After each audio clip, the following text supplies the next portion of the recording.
Welcome to the story. Don't forget to like, subscribe, and support me.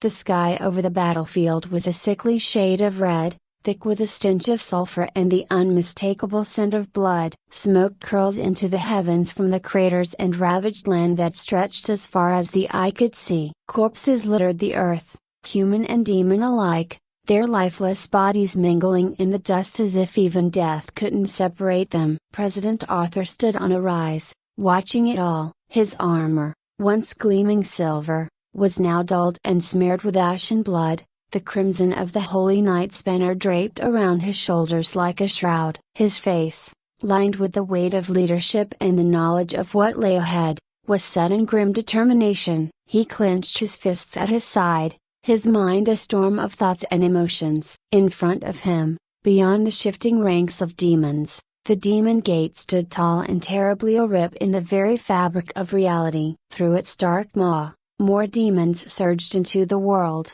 their grotesque forms defying natural law. Some had wings of fire, others crawled on dozens of legs, while the most fearsome strode on 2 legs, wielding weapons forged in the fires of the netherworld. Arthur knew what needed to be done, but that knowledge was a heavy burden. He looked over his shoulder, down at the army that awaited his command. Humans, elves, dwarves, even the once hostile orcs stood united now, a final alliance to protect their world from the annihilation that the demons promised. Among them, the Holy Knights, led by Commander Gareth, prepared for the ultimate clash. Arthur's gaze found Gareth, the battle-hardened knight who had stood by his side through every trial. Gareth was already bloodied from the fight, his golden armor dinted and scarred, but his sword was steady, and his blue eyes burned with the fire of someone who had long ago accepted the possibility of death.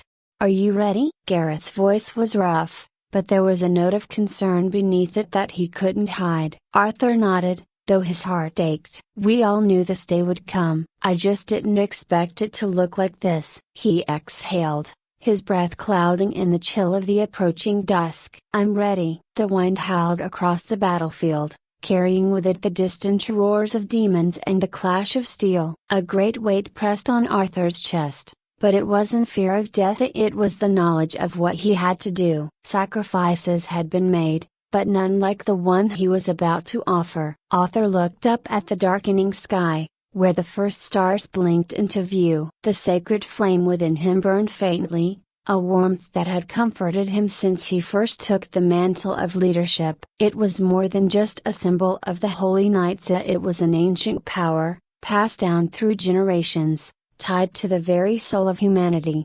He turned back to Gareth. "Keep the line steady. We can't let them overwhelm us before I reach the gate." Gareth's jaw clenched, but he nodded. "Understood." "But Arthur," he hesitated, then met Arthur's gaze with fierce intensity. "We can find another way. We don't need to lose you." Arthur shook his head slowly. "You know there is no other way." His voice was calm, resolute. The prophecy was clear. A soul must be sacrificed to close the gate forever. Gareth's hands tightened on the hilt of his sword, his knuckles white. "Then let it be mine." "No," Arthur said firmly, placing a hand on Gareth's shoulder. "You're the one who will lead them after I'm gone. You have to make sure what we're fighting for survives. The people need a leader, and that's you." Gareth opened his mouth to protest, but Arthur silenced him with a look. "This is my burden to bear." A long silence stretched between them before Gareth finally bowed his head. "Then I'll make sure your sacrifice is remembered." Arthur smiled faintly,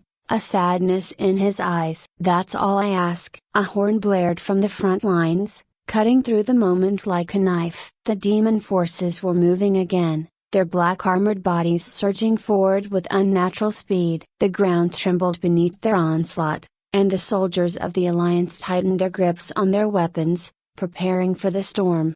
Arthur's heart raced, but not with fear. It was determination that filled him now, a certainty that had been growing since the moment he accepted his fate. He turned away from Gareth and began walking toward the front of the army. Every step felt heavier than the last, as though the weight of the entire world bore down on him. The cries of the wounded, the clash of steel on steel, The roars of demons it all faded into the background as his focus narrowed on the gate ahead. The Demon King would be there, waiting. Arthur could feel the creature's presence, a black hole of malevolence that tugged at his soul. The king was the gate's guardian, its champion, and Arthur knew that the final confrontation with him would be unlike any battle he had ever faced. The sacred flame flickered within him, a reminder of the power he carried. It wasn't enough to defeat the Demon King not on its own. But with the sacrifice, the flame could become something more, something that would seal the gate and end the demonic threat forever. As Arthur reached the front line, the soldiers parted for him, their faces filled with awe and fear. He met their gazes, offering them a nod of reassurance, though his heart ached for the lives that had been lost already, and the lives that would be lost before this was over. He stopped just short of the barrier the knights had erected to hold the demons at bay. On the other side, the demons snarled and screeched, their blackened blades gleaming in the dying light, and beyond them, at the foot of the demon gate, the Demon King stood. The creature was taller than any man, its massive, armored body cloaked in darkness, its eyes burned with a hellish light, and in its hand, it wielded a sword made of pure shadow. The air around the Demon King shimmered with heat, distorting the landscape like a mirage. Arthur stepped forward, feeling the sacred flame grow hotter inside him. It pulsed in time with his heartbeat, and he knew the moment had come. Without a word, he raised his sword and pointed it at the Demon King. The battlefield fell silent. For a moment, the world seemed to hold its breath. Then, with a deafening roar, the Demon King surged forward, and the final battle began. Arthur met the Demon King's charge head-on, their swords clashing with a sound like thunder. The force of the blow nearly knocked him off his feet, but he held his ground, gritting his teeth against the overwhelming power of the demon.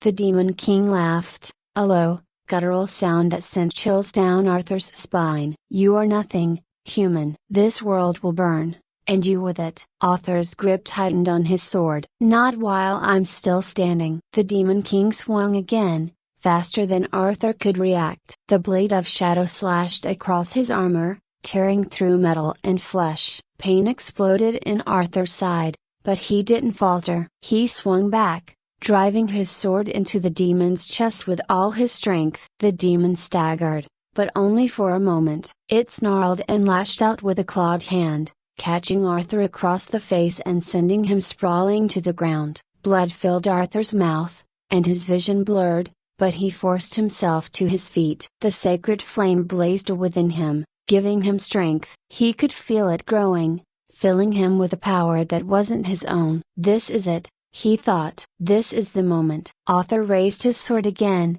but instead of striking, he focused on the flame inside him. He closed his eyes and let it consume him, its warmth spreading through every fiber of his being. He could hear the Demon King's approach, feel the heat of its presence bearing down on him. But he didn't move. Instead, he whispered a single word. "Now!" The sacred flame erupted from Arthur's body, a torrent of pure light that engulfed the battlefield. The Demon King let out a scream of rage and pain as the light seared its flesh, burning away the shadows that cloaked it. Arthur felt his soul tearing apart, but he didn't stop. He pushed harder, feeding every last bit of his essence into the flame. The light grew brighter, hotter, until it was blinding, swallowing everything in its path. The demon gate shuddered as the flame reached it, and with a sound like the cracking of the earth itself, it began to close. The demons still on the battlefield wailed in terror as the portal to their world was sealed shut. And then, just as suddenly as it had begun, it was over. The light faded, and the battlefield fell silent once more. Arthur collapsed to his knees, the last remnants of the sacred flame flickering within him. He was dying, he knew that. But as he looked around at the quiet battlefield, at the soldiers who stared in stunned disbelief, he knew it had been worth it. The demon gate was sealed. The war was over. With his last breath, Arthur smiled, and the world went dark. Gareth stood frozen in place, staring at the spot where Arthur had fallen. The light from the sacred flame still flickered in the air, casting long, eerie shadows across the battlefield. For a moment, it felt like the world had stopped moving, caught between the aftermath of destruction and the uncertain promise of peace. Around him, the soldiers were still, their weapons lowered, as if none of them could quite grasp what had just happened. The demons were gone, and no trace of their vile forms remained. Even the sky, once boiling with dark clouds, had begun to clear, revealing the first hints of dawn. But Arthur was gone too. Gareth's grip tightened on his sword until his knuckles turned white. He had known this was coming. He had stood by Arthur's side as the man made his decision, as he walked into what was essentially a death sentence. But knowing it hadn't made it easier. The man who had led them, who had inspired them, who had sacrificed everything, was now just a memory. The battlefield began to stir again as the realization sank in. A murmur spread through the ranks of soldiers turning to one another, unsure of what to do now. The demons had been defeated. The gate had been sealed. But what came next? What did victory even mean when their leader was dead? Gareth sheathed his sword and stepped forward, his legs heavy as though the weight of Arthur's loss had transferred into his bones. He knelt beside his fallen friend, feeling the warmth of the sacred flame still lingering in the air. Arthur's body was motionless, his face peaceful, as though he had simply fallen asleep. But Gareth knew better. The soul that had driven Arthur, the flame that had burned so brightly in him, was gone. For a long moment, Gareth remained there, head bowed, hand resting on Arthur's chest. The armor was scorched, the edges of his cloak singed from the power that had erupted from him. But even in death, Arthur's presence was unmistakable. He had given everything to save them. He had offered his soul for the world's salvation, and that sacrifice would echo through history. Gareth rose slowly, feeling the eyes of the army on him now. He turned to face them, his heart hammering in his chest. They needed him to speak, to lead them, but the words stuck in his throat. What could he possibly say in the face of such a loss? But then, as if Arthur's spirit lingered in the air, a calm settled over him. He remembered the promise he had made, the vow to ensure Arthur's sacrifice wasn't in vain. The people needed hope now more than ever. And as much as Gareth felt the weight of the loss, he also felt the need to carry on. "We've won," Gareth said, his voice steady, though it took every ounce of strength he had to keep it that way. "Arthur has sealed the demon gate. The demons are gone." The words felt hollow, empty, but they had an effect. A ripple went through the crowd, relief mingling with the grief that hung over the battlefield. Soldiers began to murmur to one another, some dropping to their knees in exhaustion, others embracing comrades they hadn't seen since the battle began. For the first time in what felt like an eternity, the war was over. But Gareth knew the real challenge was just beginning. With Arthur gone, it fell to him in the holy nights to ensure that peace was maintained, that the world did not fall back into chaos. Arthur had trusted him with that responsibility, and Gareth would not fail. He glanced at the sacred flame that still flickered faintly in the distance, its light no longer the fierce blaze that had once filled the battlefield, but now a gentle glow, almost peaceful. The flame marked the place where Arthur had made his sacrifice, and Gareth knew that it would stand as a monument to the man's bravery for generations to come. Gareth stepped forward again, this time toward the soldiers gathered around. His movements were slow, deliberate, as he took in the sight of the surviving warriors, humans, elves, dwarves, and orcs alike, all scarred by the battle but alive. Arthur's vision of unity had come true, even if the cost had been immeasurable. "Arthur may be gone," Gareth continued, louder now, his voice carrying across the field, "but his legacy lives on in all of us. He gave everything so that we could have a future. It's our duty to honor that sacrifice." A silence fell over the crowd, but this time it wasn't filled with uncertainty. It was a moment of shared understanding, of shared grief and resolve. Every face Gareth looked into bore the same expression, one of determination, of respect for what had been given. They had fought for their world, and they had won. But they had also lost someone irreplaceable. Gareth swallowed hard and continued, "We will rebuild." We will rise from this, and we will never forget the man who made it possible. There was no cheering, no loud exclamation of victory. Instead, the soldiers bowed their heads, many of them placing their hands over their hearts in the salute of the holy knights. The moment stretched on, solemn and heavy, but filled with an unspoken vow, a promise that they would carry Arthur's memory with them, that they would live up to the future he had fought for.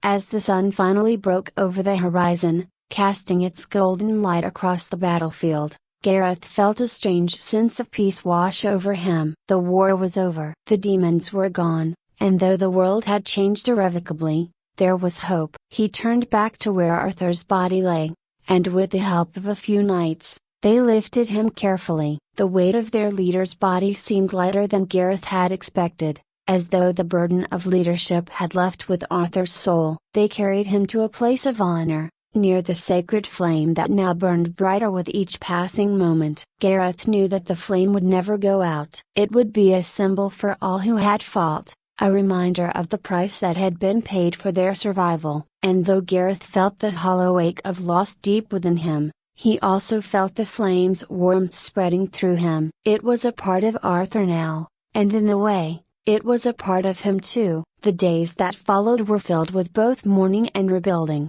The alliance of races once fractured by centuries of conflict began to forge new bonds, stronger than ever before. They came together to honor Arthur's sacrifice, erecting a monument at the side of the sacred flame, a towering statue of the man who had given everything for their world.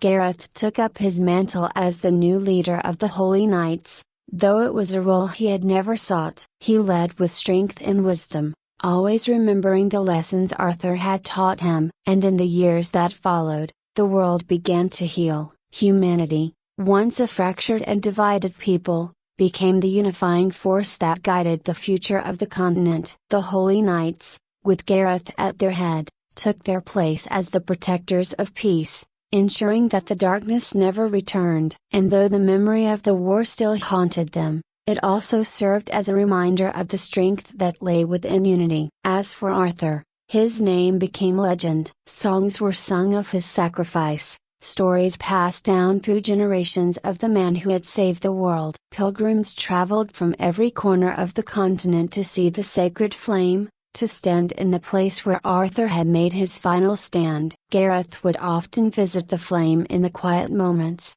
when the weight of leadership pressed down on him, and he needed to remember why they fought, why they endured. He would stand before the statue, gazing up at the likeness of his friend and mentor, and feel the warmth of the flame at his back. In those moments, Gareth knew he wasn't alone. Arthur was still with them, in every decision they made, in every step they took toward a brighter future. And though the world had changed, though the battles they fought were now for peace and prosperity instead of survival, one thing remained constant.